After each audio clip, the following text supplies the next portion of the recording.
semuanya. Kami dari kelompok 2 PDB 67. Nah, di sini kami akan melakukan field study ke 7 places to go in Surabaya. Watching.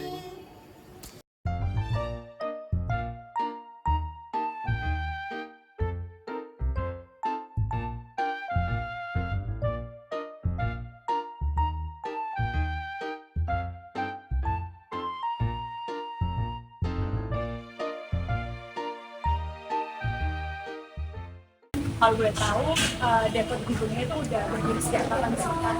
Sejak sekitar bersama dan asal mulanya itu bagaimana kalau bisa terbentuk Depot sederhana ini? Sebenarnya asal mulanya itu dari anak lalu jualan gerobakan Kak, terus makin besar, terus ada Terus kalau di sini tuh tangannya biasanya dari kalangan mahasiswa atau mungkin bapak atau ibu.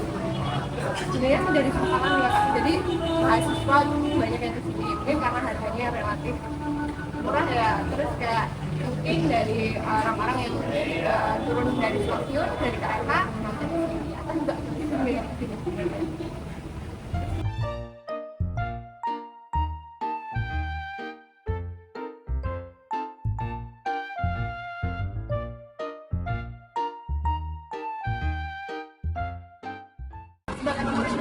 Apakah Bapak tahu masjid ini berdiri sejak kapan di Surabaya? Masjid ini di Surabaya didirikan tahun 2000, dibangun 2002 ya, terus kemudian 2003. Kalau di masjid ini kegiatan rutinnya apa saja Pak selain sholat yang berjamaah? Kuliah subuh dan dilanjutkan sarapan bersama. Setiap hari Rabu kita ada kajian kitab ya, atau tafsir Al-Quran itu pada sholat maghrib.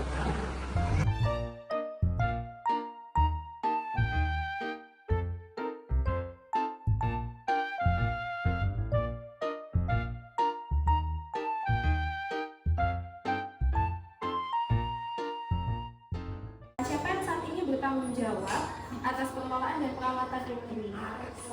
Tentunya pemerintah Kota Surabaya ya, karena ini adalah salah satu museum yang dinaungi sama pemerintah Kota Surabaya lewat Disporata. Selain itu dibantu sama pihak warga setempat. Ini kan ada yang namanya Darwis, kelompok sadar wisata. Nah, selanjutnya nih Kak, nilai apa sih yang ingin disampaikan melalui pelestarian rumah kelahiran Sukama ini, khususnya sama generasi muda? Oke, jadi beberapa kali kunjungan itu kan banyak banget ya teman-teman pelajar yang memang baru tahu bahwasanya Pak Sukarno ini ternyata lahir di Surabaya.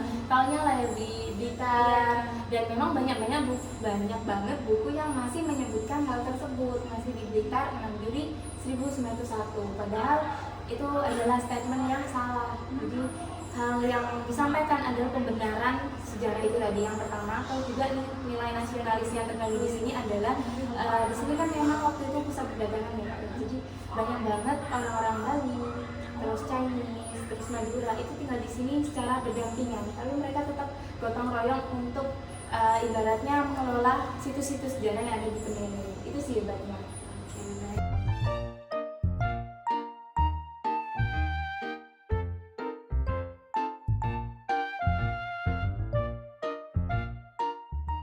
Kira-kira kalian tahu nggak ya kapan museum ini berdiri dan apa awal mula museum ini bisa tercetus idenya gitu nggak? Kalau untuk museum ini berdiri itu sejak tahun 2015 Kak. Nah, tapi kan ada waktu itu ada COVID, terus akhirnya ditutup dan direvitalisasi sampai pada akhirnya tahun 2024. Untuk awal mula berdirinya ini tuh karena apa namanya, dulu kan Surabaya waktu zaman Belanda itu pernah dibagi jadi dua, kota atas sama kota bawah. Tempatnya museum ini kan berada di kota atas sebagai tempat sejarah juga.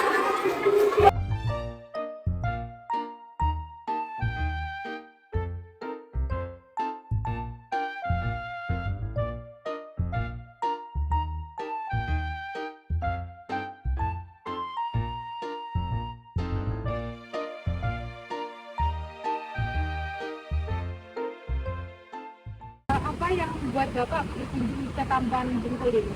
Karena kebetulan kami juga baru pertama kali di Surabaya, ya, tempat yang kami kunjungi Taman Bungkul. Bapak di sini itu berkegiatan apa? Apakah cuma refreshing healing atau bersama keluarga? kebetulan kami di sini berkegiatan, ada kegiatan dari kementerian. Ya, jadi se-Indonesia berkumpul di sini. Saya pergi bersama kawan-kawan dari daerah-daerah lain. Kebetulan sama-sama satu Kalimantan.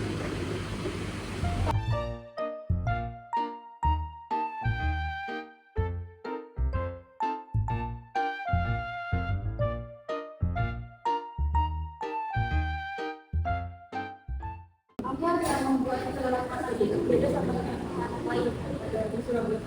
Jadi kalau orang mau pendatang atau orang Surabaya pun kalau mau karya sekalian itu pasti niatnya oh di daerah Banyuling. Iya.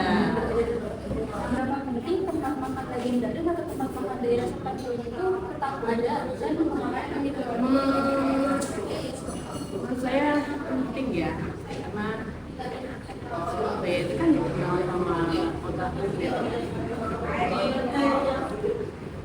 Ya untuk melanjutkan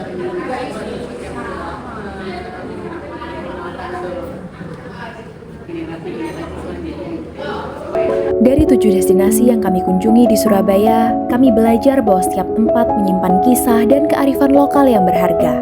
Melalui Field Study ini, kami berharap generasi muda dapat mencintai, menjaga, dan melestarikan budaya daerah agar warisan ini tetap hidup untuk masa depan. Seperti kata pepatah, bangsa yang besar adalah bangsa yang menghargai warisan budayanya sendiri.